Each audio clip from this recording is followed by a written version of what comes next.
Hello and welcome to another episode of This is HCD. My name is Jerry Scullion, and in today's episode I'm diving into a conversation with Graham Nolan, the head of design for Accenture Song in Ireland. And we're going to be discussing Accenture Trends Report, which, as many of you know, is an annual report that's been created for the last 16 or 17 years, I believe. And we're particularly going to be focusing on the role of generative AI. Now, we're exploring both the benefits and the challenges from responsible data usage to governance. So we'll discuss how organizations and individuals can benefit from having their own localized AI. Now, we highlight the critical importance of understanding AI's impact on trust, ethics, and brand creation. It's fascinating to see how AI is transforming tasks like search, turning traditional search bars into something that's a little bit more efficient, and also that gives us the power of having some conversational tools. We're going to be revolutionizing customer service, really trying to understand, should I say, revolutionizing customer service and the interactions that surround those customer service and interaction touchpoints. Now, despite the fears of AI replacing jobs, we discuss really what it's more likely to do in terms of automating the tasks, freeing the employees for better use of their time and more strategic and creative efforts, which most businesses out there are really interested in doing and enabling. Now, another interesting point in this conversation is the apparent lack of customer obsession in many organizations that was identified in the Trends Report. And this was reflected in practices like shrinkflation, which I hadn't heard of before, reduced staffing, and surge pricing, pushing the boundaries of customer forgiveness. So surge pricing is something that we've heard quite a lot about in Ticketmaster over the last couple of years in particular. So we discussed that in a little bit more detail. Now, Accenture Ireland is always on the lookout for talented designers and hosts a vibrant design chapter connecting designers across the company. I do work with Accenture Song. I'm not getting paid for this episode, but they are a client of mine. So I really believe in a lot of the themes that have come out of the trends, especially this year's trends, because I think it's a fantastic edition. The Trends Report is now available to download digitally, and encourage you to connect with Graham on LinkedIn for more insights if you want to discuss anything more about this. Stay tuned as we unpack the evolving trends and discuss what organizations like yourselves need to design and create a better future for all.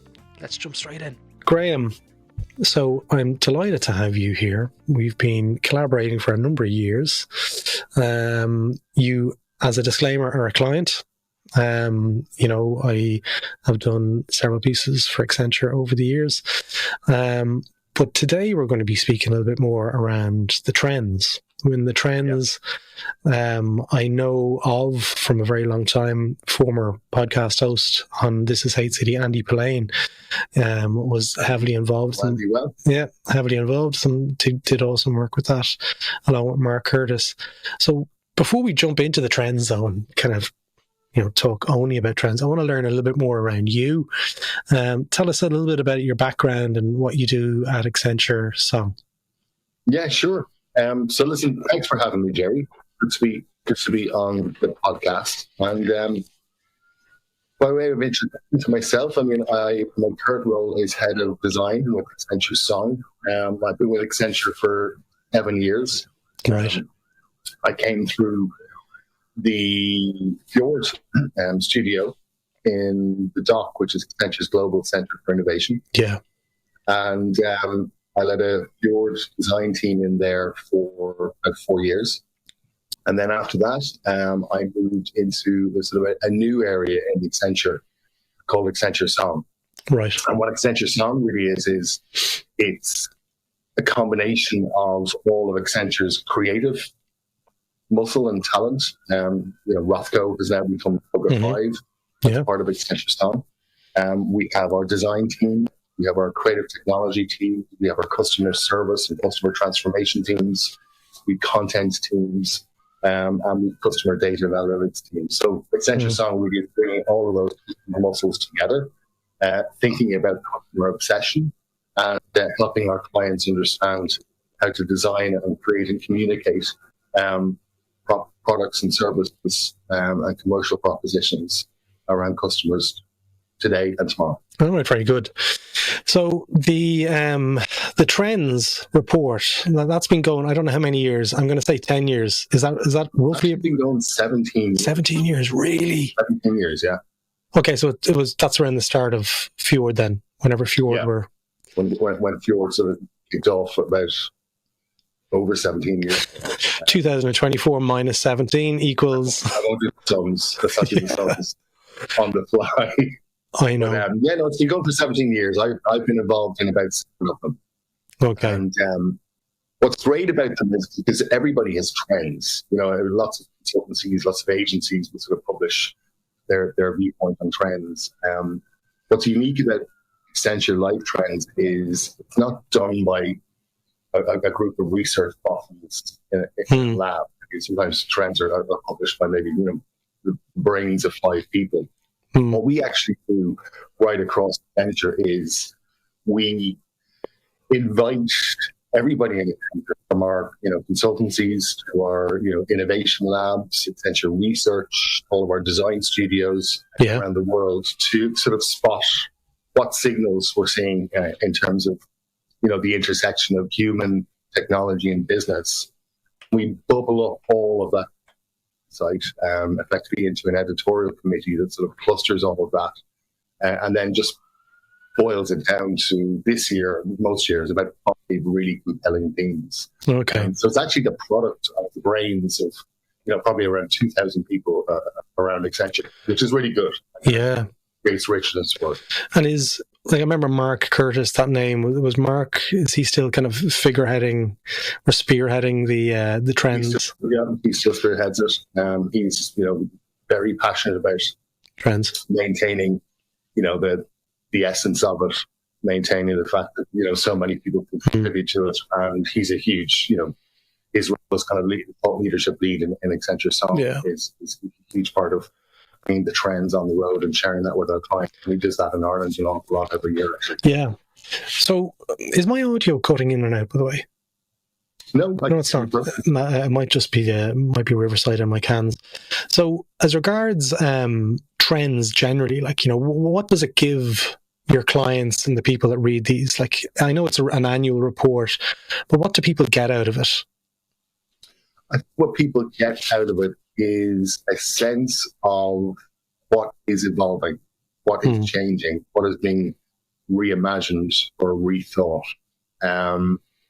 It really is kind of future focused, but not too future focused. It's very actionable now. Yeah. And also a lot of the themes and the trends people can look at and go, yes, I can see that emerging, or I'm hearing from my customer research, the voice of the customer work that we're doing, or I can see this start to hit news headlines globally, and it's becoming part of our consciousness. So what it gives really is a clue to what we need to be thinking about, what we need to be designing for tomorrow. So I've had a peek, and I've had a kind of a guess before I got the peek. And I imagine AI, we need to have a buzz, sound effect every time we say AI in this conversation, because it hasn't just arrived in the last 12 months. It's been bubbling up for a while, but it definitely feels like in the last 6, 12 months, maybe 18 months, it's kind of like hit kind of full force, and a lot of people are talking about it, and it's starting to have an impact in how people are working. Where does AI sort of intersect with the trends this year? What are your key pieces in that? Yeah, I mean, we have 5 trends this year, and you're absolutely right. I mean, AI is slap bang in the middle of all of those. I think we've been talking, you're right, we've been talking about artificial intelligence for a very long time. I mean, we've been talking about artificial intelligence for, over 20 years. Yeah. I think this year, particularly with the advent of generative AI, another buzzword. Yeah.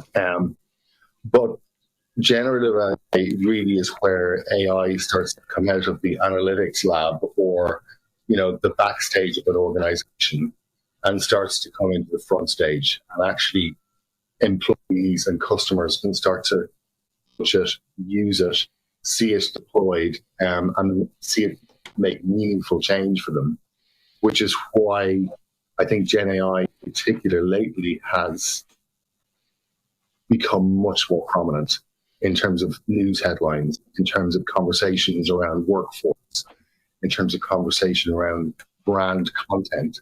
So yeah, it's a huge trend this year.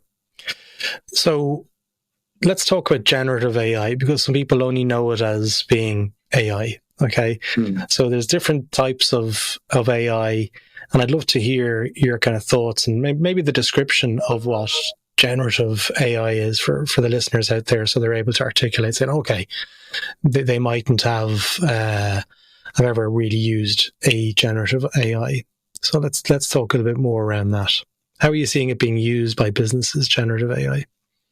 Yeah, so I mean, right now, today, right across Accenture and right across many of our clients, we're starting to see AI come into the workforce model.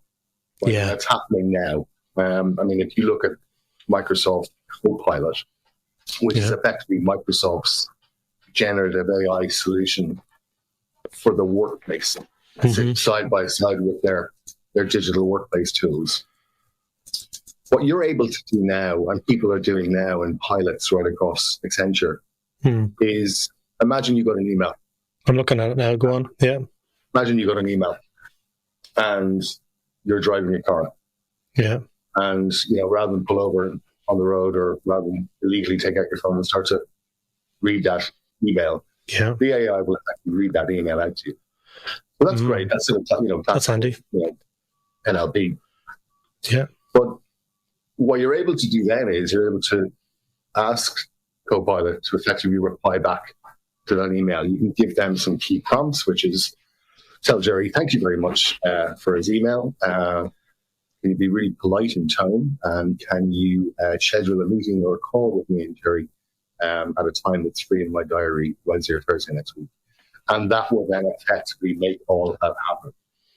And what's interesting about that is less about clicks and it's more about conversation.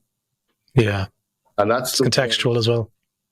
Exactly. And it's really, really contextual, because, it's not just reply back in a very binary way that we used to with our fingers. It's tonal. It's be polite. It's emotive. Free Wednesday and Thursday of next week. It's, acknowledge Jerry's needs and asks. So through conversation with these AIs, what we're going to be doing is we're going to be able to layer on more of what we need in terms of the action and the response. But also the AI is going to be learning off the back of that contextual data from us, because it's going to learn. For example, Graham and Jerry obviously have a relationship. Graham likes to normally be polite to Jerry. It's not usually challenging response, because there might be another response that might be actually be more challenging here, be more assertive. So what the AI is learning off of in order to anticipate the next time just starts to become much richer. Okay. So it takes into consideration those previous conversations and the previous interactions.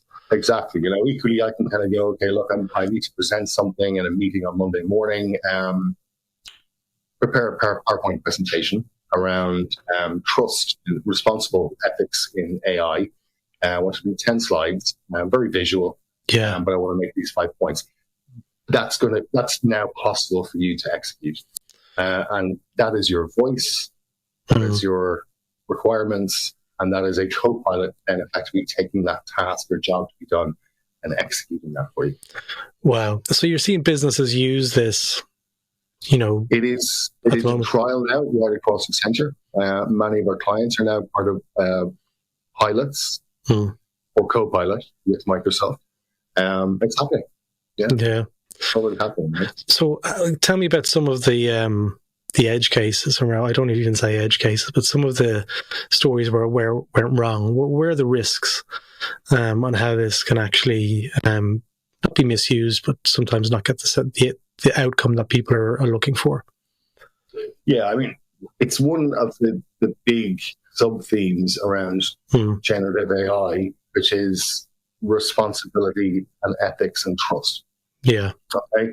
Because if we're giving agency to these machines now to effectively take part of us and take many of the tasks that we used to do and effectively start to learn and become smarter as a result of that, that needs to be governed.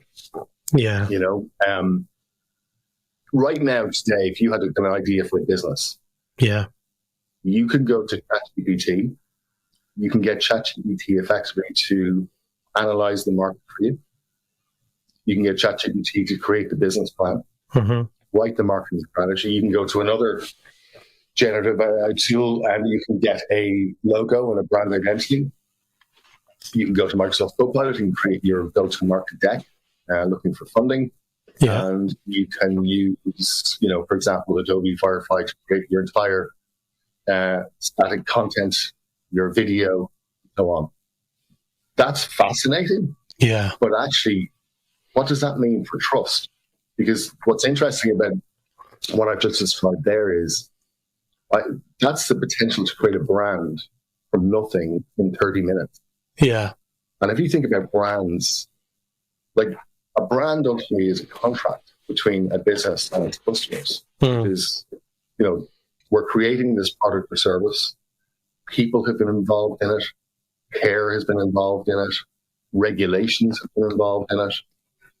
Sometimes it takes over 100 years to create these things that we have in our homes. But now that can be done by a machine in 30 minutes. Yeah, it's scary. New brands, new services, new products that are actually created through the lens of generative AI, can I trust them? Who's behind it?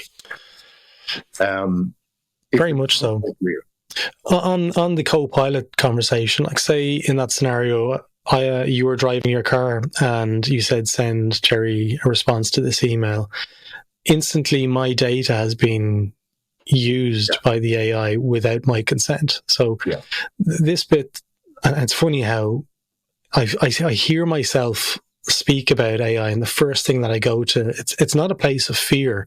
It's more around a place of really trying to dissect, you know, where the potential pitfalls are. So like suddenly Microsoft has now got my name and my email address, and then I'm speaking to another client. How does that AI then ensure that my data and the conversations that I'm having with one client are not another client, and they're able to kind of use that against me as someone who hasn't consented into that algorithm or that AI? And that's one of the conversations that I'm really interested in understanding, the governance around the AI piece. Has that come up in the trends at all? Because it's great. It's like we're at the first stage of kind of like inception of these pieces into businesses, but the stage after that is when it starts going wrong, and then they start reeling it back, and they're like, what does that look like?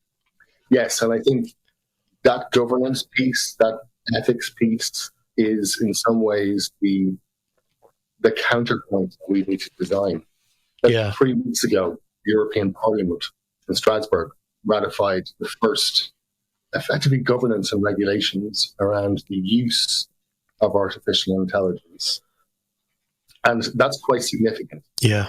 Because what that is going to create now is a momentum around responsible data usage and transparency around where AI is applied and how it's being applied, and also what you're leading in terms of your data into the algorithm and the machine and the AI itself. So the regulation, I think what's significant about the regulation from Strasbourg is when social media came out 20 years ago, we didn't have anything like that. No. And we know what's happened, the use and application of social media over the last 20 years when it's unchecked.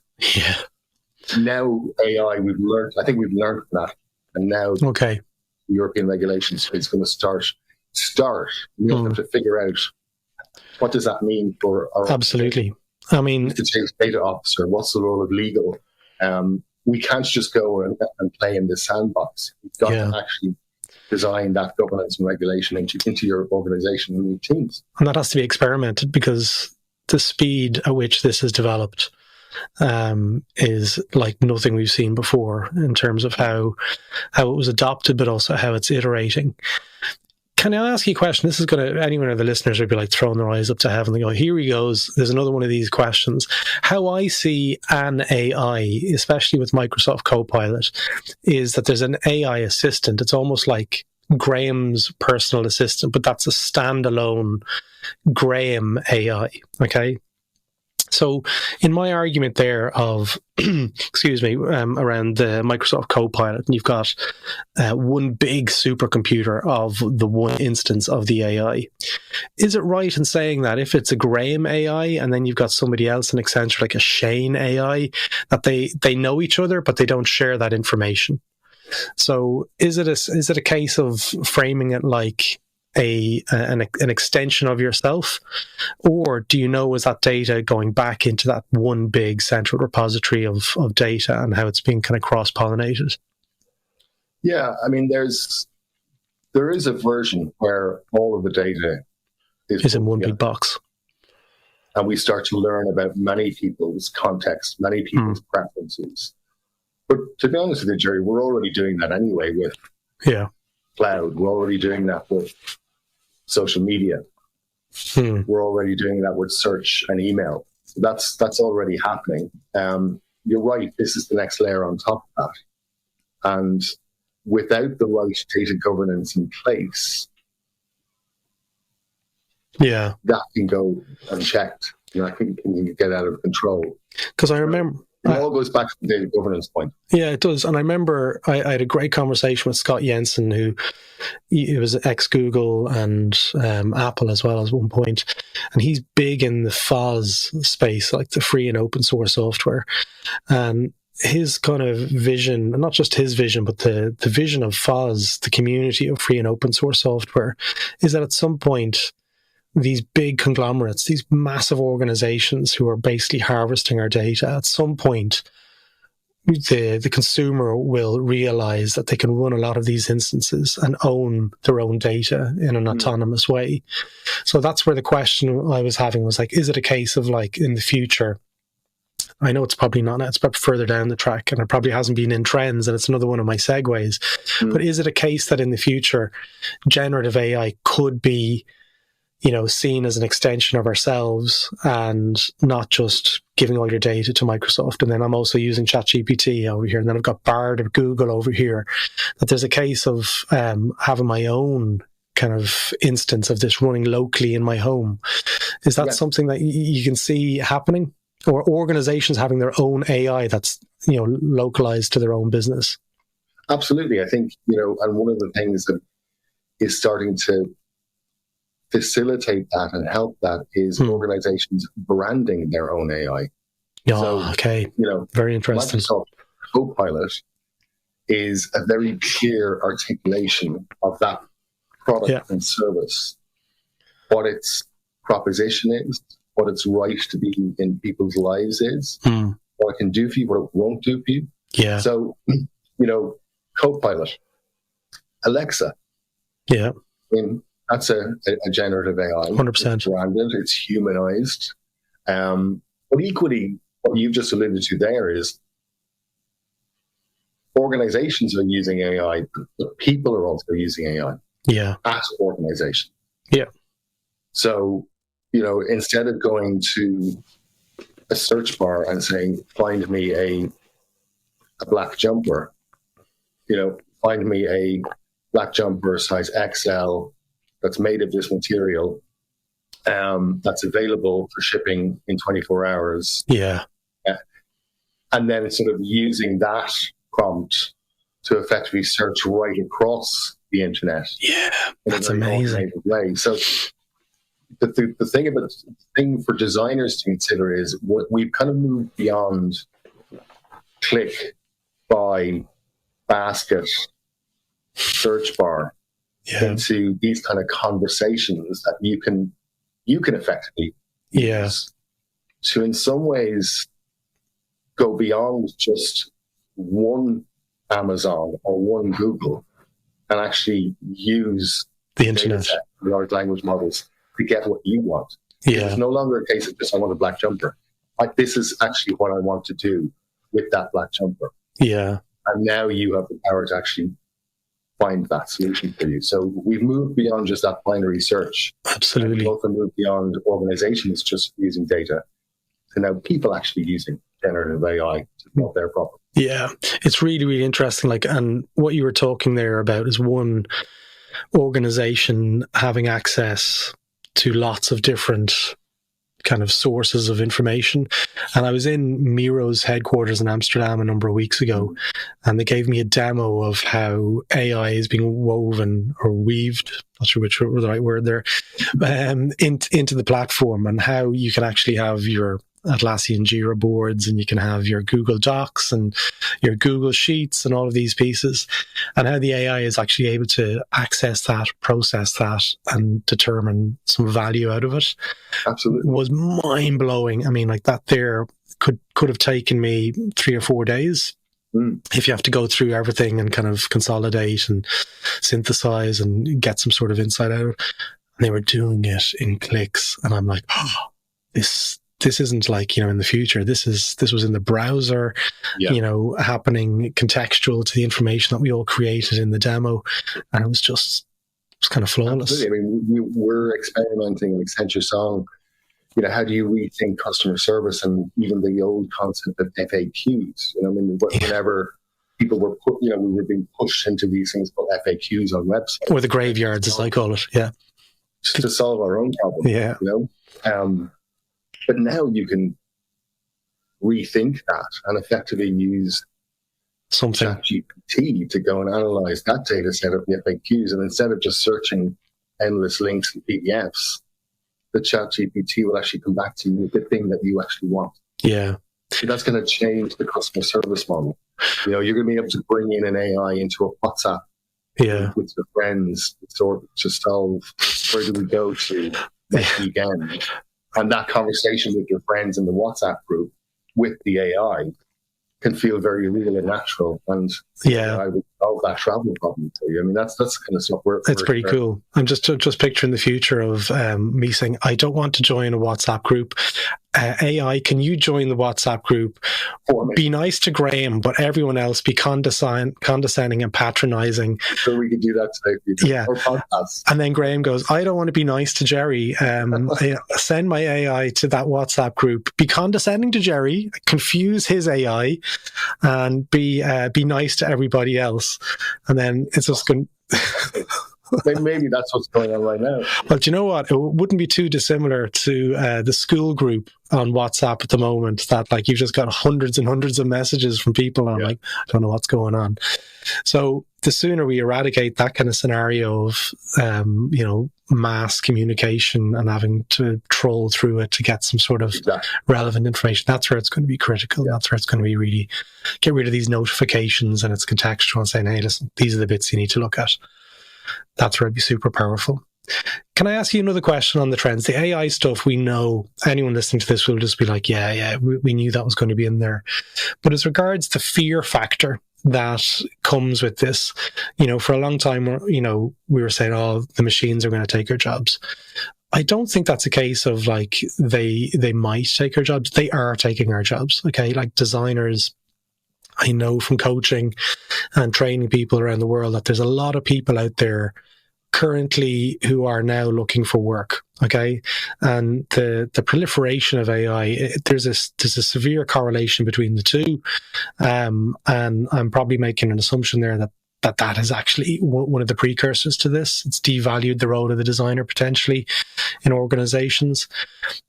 Is there anything in the trends this year that really alludes to the workplace and what impact this is going to have for kind of efficiencies, redundancies, and so forth? Because I know that is out there at the moment. No, I mean, I think it's linked into the trust commentary that we have around generative AI. I don't necessarily share the same outlook that you have in terms of it's as black and white or as binary as AI will take our jobs. AI is taking tasks away. Yeah. And sometimes jobs that are all about a task, that role might actually disappear. But in the same way, I think I said this to you before, in the same way, 40 years ago, when we all thought personal computers were going to come in and take our jobs, and computers would be doing everything that people in mail rooms or paper-based roles would have done. Actually, what it's done is it's created new roles. It's created new economies. It's created new ways of doing things at scale that you simply just couldn't do before. So I think we're probably in a moment where a lot of headlines are going around AI taking jobs, but I do think that's very narrow focused. What it's going to do is it's going to allow organizations to analyze the type of work that they historically have done. We're going to be able to identify, and we're doing this in Accenture with our clients today, which parts of those tasks can be supported by AI, but then what are the further opportunities for those people to do more at scale, faster, more creatively, using data much smarter. So I think that's the mindset to take, which is, yes, there are headlines out there, and AI may actually come in and remove some of the roles or tasks, but there's going to be so much more possibilities on the other side because it's going to make so much more possible. Hopefully, but I know maybe there's a different correlation, but a lot of people who are more senior have been kind of made redundant, and I'm trying to make the link between AI and that.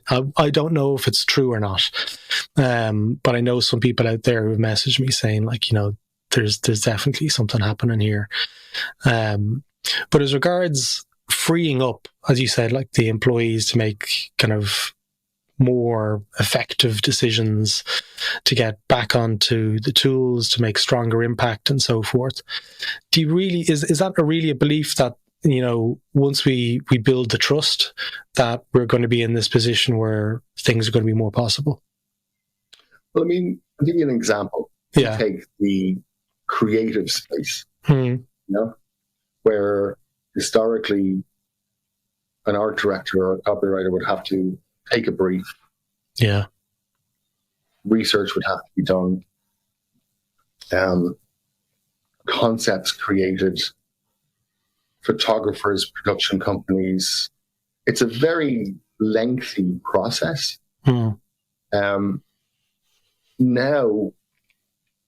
the role of a creative or a designer is probably going to change, and actually they're going to be able to use new tools that they'll be able to engineer an awful lot more themselves. So actually, the designer is going to be doing much more prompt engineering.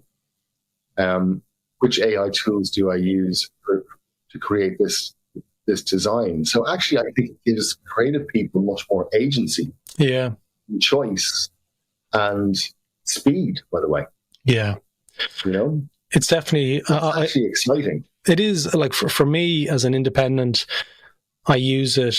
I use it sparingly, actually. I use it at certain points where I feel like it might help.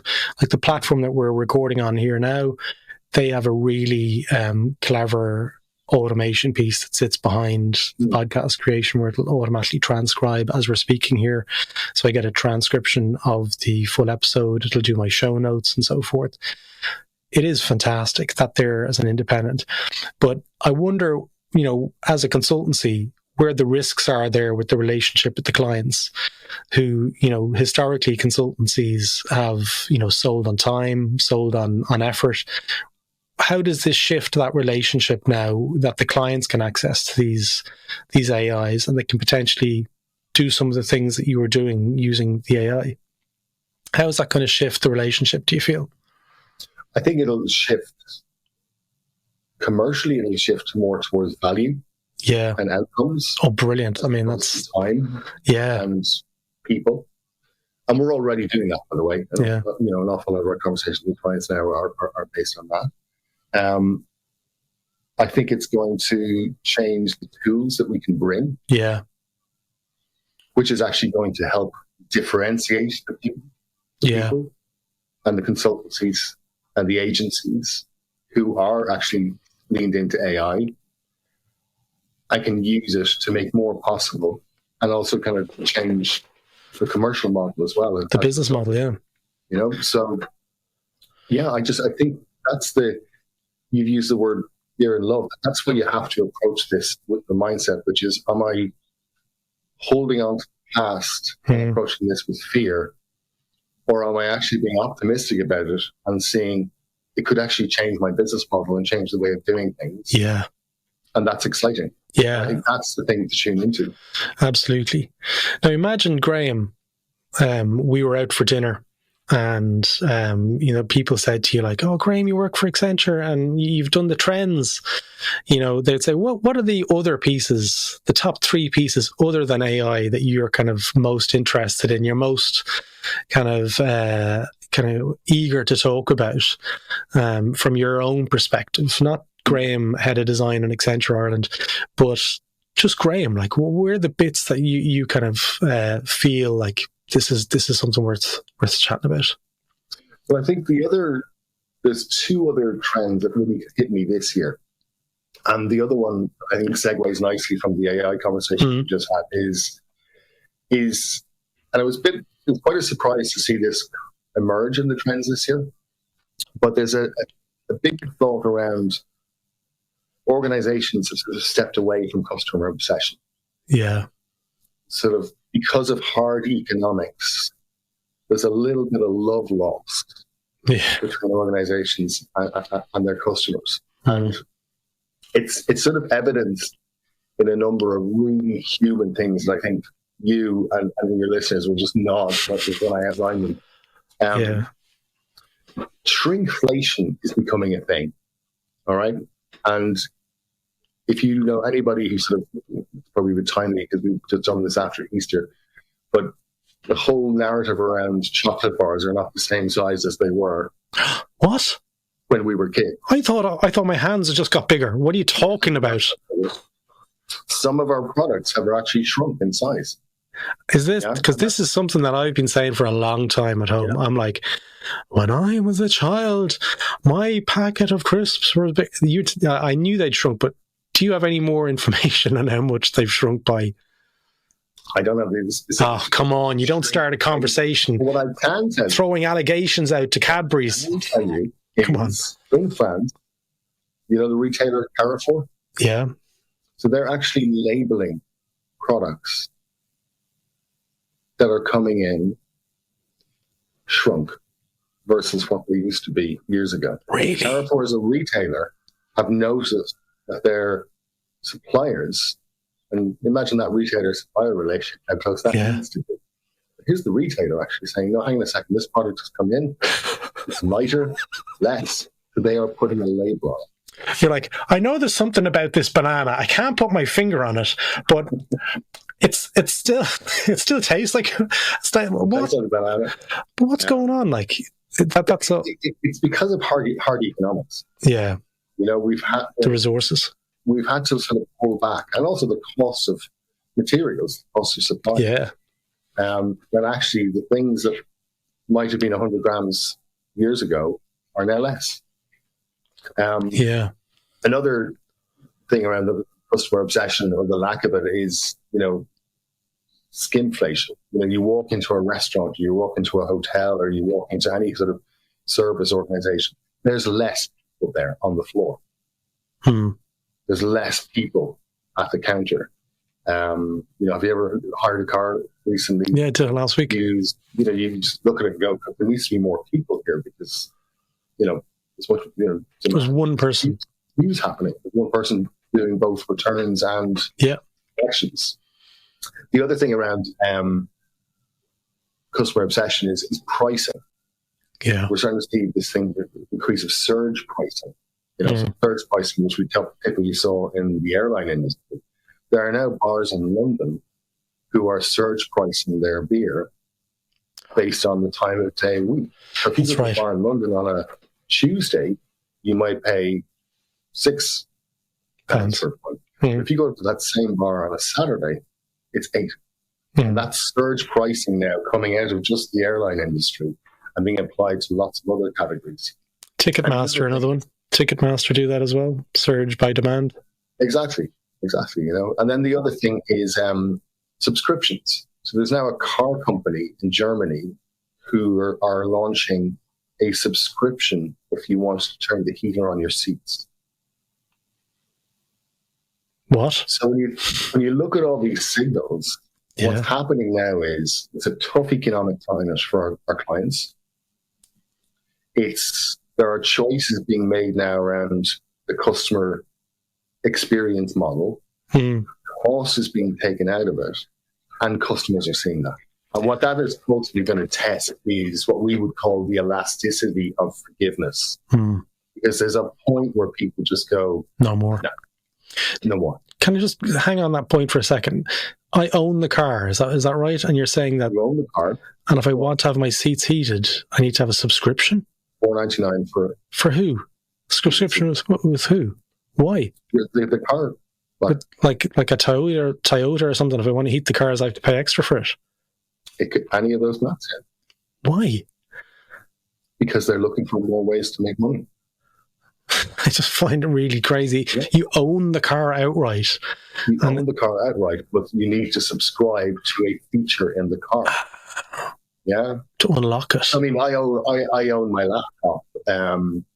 The search engine comes free. Yeah. But the subscription for the cloud is extra. Yeah. Now, other organizations are learning from that SaaS type model and bringing some of these prices. If you'd like to use the space bar on your laptop, you have to take a subscription out. Sorry?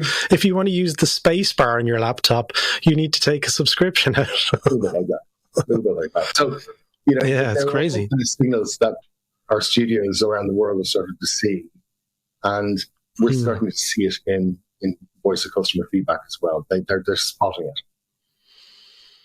Wow. Sometimes on podcasts I get speechless. That one there has just rendered me utterly dumbfounded and speechless. Because I drive, with a little bit of heat on my back because my back is always stiff. I'm getting to that age, middle age, where I like the thoughts of my car company doing that. As you said, the elasticity of forgiveness. I would just be like, no. This isn't something I'm interested in. I've been doing it for so long at this stage. Yeah. So it's really going to test us an awful lot more. Now there's a subreddit which I can share with you. Yeah, please do. We'll put it in the show notes. Thousands of people talking about various different examples of this lack of customer obsession. Yeah. I'll find it and share it. Yeah. Please do, Graham. With the trends. I remember I have a couple of them here on my bookshelf over here, but it is now digital. Is that correct? So you've got digital versions of the trends that people can access. Is that right? Absolutely. They're completely there to be accessed by anybody. I can share the link with you. You can share it with the listeners. Yeah. It's definitely worth... I know you used to like the books. You used to like the hard-paper books. Graham emailed me about this. I was going, just send me the book first. And you're like, we don't do the book anymore for sustainability reasons. Yeah, there's two sides of that conversation, which I won't get into, but Jerry McGovern would definitely have something to say to you about running it digitally versus physically. But with the digital link, do you have to enter a password or anything to get it? I know some of our listeners, whenever I've done that before, it's open. Anybody can access them. Yeah, we have them. Okay. Yeah. So one last thing, and I know Accenture, as I said, they're our client folks.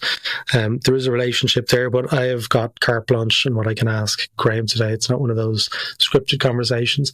In terms of your role at Accenture Ireland, I know from training that the team has grown and continues to grow. And like every organization around the world, they say they really struggle with finding great people. This is a chance to give a shout out if there's people out there who are looking to work, who I believe are one of the best design teams in Ireland. And they do an awful lot of great work. Again, I'm lucky I get to see and speak to a lot of designers. What's the situation like? Are there opportunities opening up in the team in Accenture Ireland? Yeah, I mean, I think we would advertise publicly on Accenture Careers in terms of open roles. We would also work closely with partnerships the UX Design Institute. Okay, yeah. To bring people in, and they might intern with us. And actually, 2 people who interned with us have been successful and gone full time as well, which is a brilliant story. Yeah. And then we also like to just welcome designers in if they want to hang out. So we have this vehicle called the Design Chapter. And what it does is it sort of links up all of our designers across Accenture. So we have designers in Accenture Song, we have designers in Accenture Technology, in our Avanade business group, designers in Droga 5 as well. So some of our people set up a design chapter. And actually, one of the things that we do is we've got about 70 people in that chapter right across Accenture. They meet up regularly, share design stories.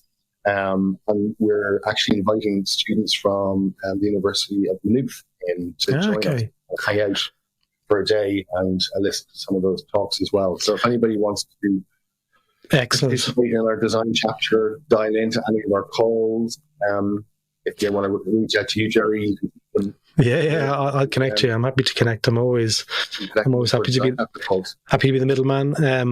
The Maynooth University, I interviewed John Foley, who's an ex-graduate of that program in Maynooth. They do brilliant stuff. From speaking to John, they're one of the places that I recommend in Ireland for really solid strategic design. Like they really got it. Like John was a remarkable designer. He was at LiveWork in London. Still think he's over there. But that'd be brilliant for the students of Maynooth to get in and experience what I call the nightclub in Smithfield, the studio. It's just a super cool space. The drum kit. No one really plays the drum kit, Graham, and I've been in there so often, and I'm looking. Is there something that the drum kit ever gets played? I have never actually seen the drum kit being played. No. As a bass player myself, I'm just hating for someone. Well, do you know what? You can get an AI drum machine now. You can get an AI drum machine. AI drum machine, Jerry. And I want the Seinfeld theme tune played the next time I come into the studio. So played by you, not by an AI. Graham, I'm going to throw a link to your LinkedIn as well, because it is a great way to connect with people and build a network as well around this conversation, especially. Is it okay if people reach out to you if they've got any questions? 100%. Or they're going to start? Always good to make connections and. Brilliant. Graham, listen up, thanks so much for your time today. I'll put a link to the trends in the show notes or the description if you're watching on YouTube, and we'll have to get you back on the next time the next trends come out. Graham, thanks again. Jerry, an absolute pleasure, and thank you so much for your time. No worries, man.